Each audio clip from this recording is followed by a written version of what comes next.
Welcome to क्रिकॉन tales. यदि आप लोग हमें स्पॉटिफाई पे सुन रहे हैं तो please do follow us on Spotify विया क्रिकेट टाइम्स। विजय माल्या, जिन्हें कभी किंग ऑफ गुड टाइम्स कहा जाता था, भारत के सबसे चर्चित उद्योगपतियों में से एक रहे हैं, जो यूनाइटेड बेवरेज ग्रुप और किंगफिशर एयरलाइंस के मालिक थे।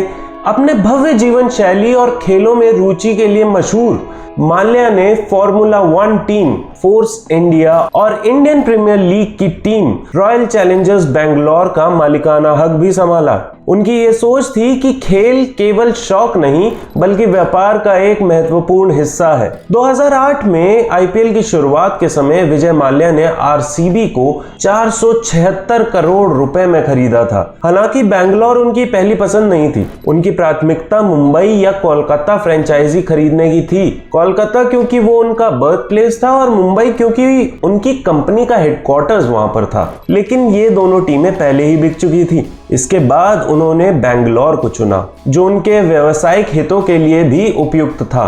माल्या ने टीम का नाम अपनी प्रमुख शराब के ब्रांड रॉयल चैलेंज के नाम पे रखा। उन्होंने कहा कि ये टीम उनके ब्रांड को प्रमोट करने का एक सुनहरा अवसर थी। उन्होंने क्रिकेट में ग्लैमर और व्यवसाय को जोड़ने की कोशिश की और इसे एक प्रीमियम ब्रांड के रूप में प्रस्तुत किया। टीम बनाने के दौरान माल्या ने खिलाड़ियों के सिलेक्शन में व्यक्तिगत रुचि दिखाई। अनिल कुंबले जैसे दिग्गज भारतीय खिलाड़ी और अंतर्राष्ट्रीय सितारे जैसे जैक स्कारलेस, मार्क बाउचर और नेथन ब्रैकन टीम का हिस्सा बने। खास बात यह थी कि माल्या ने युवा विराट कोहली पर भरोसा जताया था, जो उस समय अंडर 19 विश्व कप जीतकर चर्चा में आए थे। उन्होंने खुद कोहली के लिए बोली लगाई और उन्हें टीम में शामिल किया। बाद में कोहली आरसीबी के सबसे महत्वपूर्ण खिलाड़ी और कप्तान बने। लेकिन कहानी थी ऑक्शन की। जब अनिल कुंबले का नाम आया था, तभी विजय माल्या की आवाज ऑक्शन हॉल में गूंजी थी, he is my Bangalore boy. और फिर किसी ने भी अनिल कुंबले पर बोली नहीं लगाई। याद रखिए, ये पहली बार जब आईपीएल के ऑक्शंस हुए थे, ये तब की कहानी है। माल्या ने आरसीबी को सिर्फ एक क्रिकेट टीम नहीं बल्कि एक ग्लैमरस ब्रांड बनाने की कोशिश की थी। उन्होंने खिलाड़ियों और प्रशंसकों के लिए भव्य पार्टियों का आयोजन किया, जिसमें बॉलीवुड सितारे और अन्य सेलिब्रिटीज शामिल होते थे। हालांकि इस पार्टी कल्चर की आलोचना भी खूब हुई थी, क्योंकि इससे टीम के प्रदर्शन पर नेगेटिव इम्पैक्ट पड़ रहा था। 2008 सीजन के दौरान आरसीबी का प्रदर्शन निराशाजनक रहा था। टीम ने शुरुआती मैचों में खराब प्रदर्शन किया, जिससे विजय माल्या नाराज हो गए। इस बीच टीम के सीईओ चारू शर्मा से उनका टकराव हुआ। दोनों के बीच मतभेद बढ़ते गए, जिसके चलते चारू शर्मा को बीच सीजन में ही पद छोड़ना पड़ा।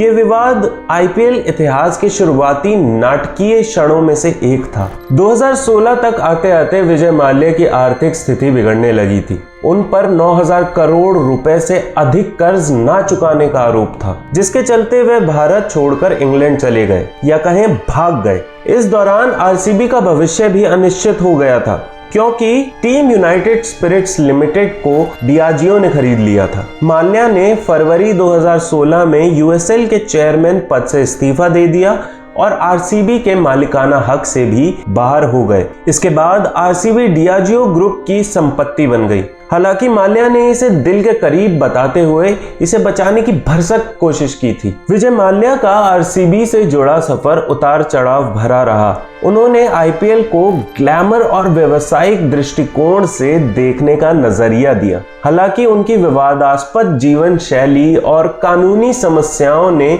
उनके क्रिकेट साम्राज्य को कमजोर कर दिया था। आज आरसीबी नए मालिकों के तहत काम कर रही है, लेकिन माल्या का प्रभाव इतिहास का हिस्सा बन चुका है।